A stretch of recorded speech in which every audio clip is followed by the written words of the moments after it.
Tinubu Economic Council expresses worry over tomato price from 40,000 naira to 150,000 naira. I kid you not. This is really brutal. I'm not speaking to people who have not been cooking. There are some people who, since the beginning of this year, they have found other means to cook them. I'm talking about people who are tomato eaters, who every Saturday or at least every twice in a month, or even if it's once in a month, they have to eat tomatoes. Those people, they can relate to what I'm saying. The news in detail, please. Speaking on the live broadcast, Rewain argued that food inflation had continued to increase the suffering of the people during the reviewing period.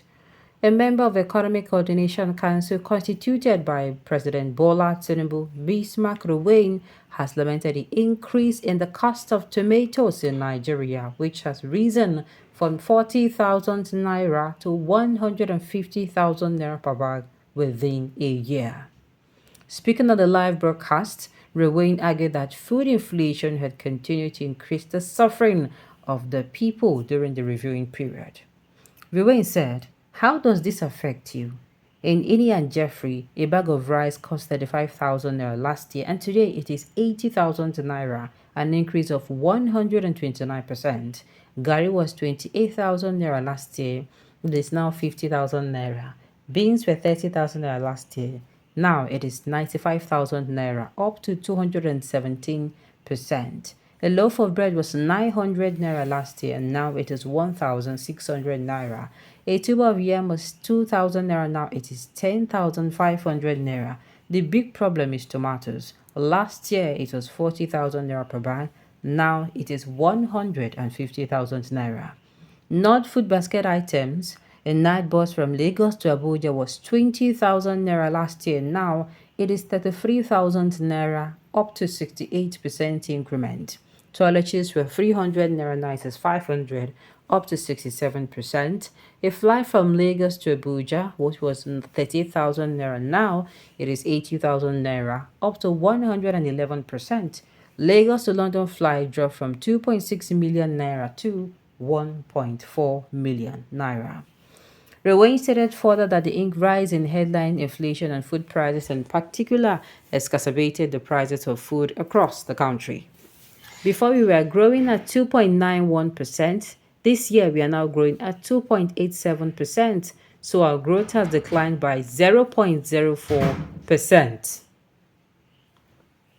Headline inflation was 22.41% when President Tinubu took office. It is now 33.69%, so it had deteriorated by 11.28%. Food inflation was 24.82%. It is now 40.53%. It had deteriorated by 15.71%. The exchange rate on May 29 last year was 765 naira to a dollar in the parallel market. Today, it is at 1,520 naira to a dollar, essentially doubling and declining by 100%. The difference between the parallel and official market rate was 295 naira to a dollar last year. Today, it is 346 naira due to recent adjustment. The price of diesel was 840 naira per liter last year. Today, it is 1,200 naira per liter, although it had reached 1,700 naira before Dangote brought it down to 1,200 naira per liter, an increase of 43%. Petrol, which is known as PMS, was initially 190 per liter, highly subsidized. Today, it is 580 naira per liter in most parts of the country, even 617 naira, increasing by 205%. Efforts were commendable, but outcomes were average, he noted. Rewain added that one of the positive developments during the period was marginal increase of 11% recorded in oil production. He also lauded the appreciable metrics recorded in external debt, Federal Allocation Committee, and external debt per head as a result of a subsidy removal within 1 year in office of President Tinubu. He said, "We were producing 1.15 million per barrels per day last year. Now it is 1.28 million barrels, a marginal increase of about 11%. The total Federal Allocation Committee shed 10.92 trillion naira last year, 10 trillion 10.92 trillion naira last year, which has increased to 14.39 trillion naira due to subsidy removal and reduction at 31.78% increase. Total external debt was $42.7 billion last year. Today it is $42.5 billion. A slight improvement. External debt per head was $179 per Nigerian last year. Now it is $178 per head.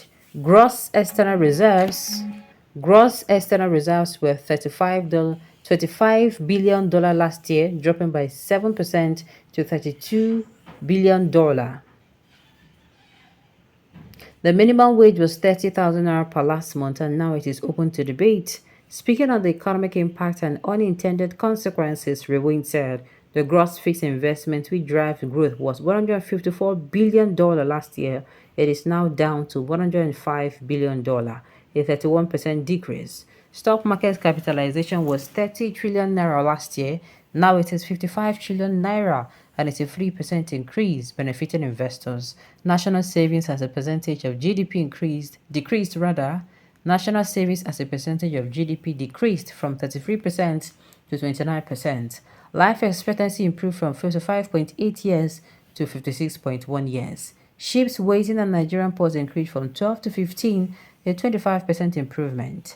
Grid collapses reduced from 12 times last year to 5 times this year. Based on metrics, the renewed economic also categorized his economic reviews into 3 broad views.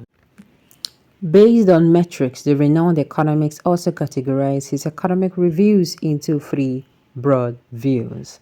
He said, so we have the good, the bad, and the ugly.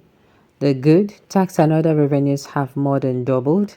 FAAC increased to 14.39 trillion naira. Dangote refinery and other modular refineries commenced operations. Forex backlog cleared by over half. Credit rating upgraded to B. Oil production increased to 1.34 million barrels per day, and international fares reduced. The bad, Nigeria fell from the 32nd largest economy in the world to the 42nd in Africa, from first to fourth. Inflation increased from 24 to 43%. Public debt rose to 97 trillion naira. The ugly, terrorist attack continue. Power grid collapse persists. Multinationals like Procter & Gamble exited. The cost of living crisis persists. Food inflation is rising, driven by post-harvest losses, insecurity, and poor storage. Make una use na hand analyze them. I don't get anything to talk for this one. Alright, on this note, we have come to the end of the news. We say thank you for tuning in to listen until I come your way next time. Enjoy the rest of your day.